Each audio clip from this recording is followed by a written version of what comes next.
প্রিয় মা ও বোনেরা, পর্দা ছাড়বেন না।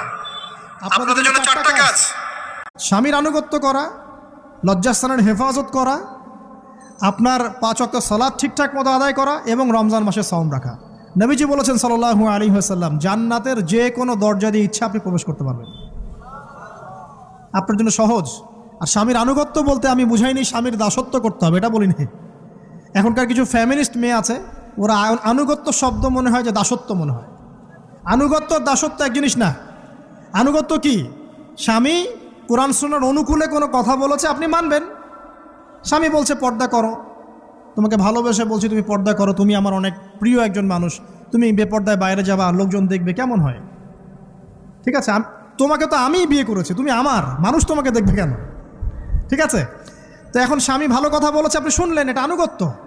আর ওই স্বামী যদি বলে আসো তো আমার কলিগরা এসেছে, ওকে খাবার সার্ভ করতে হবে,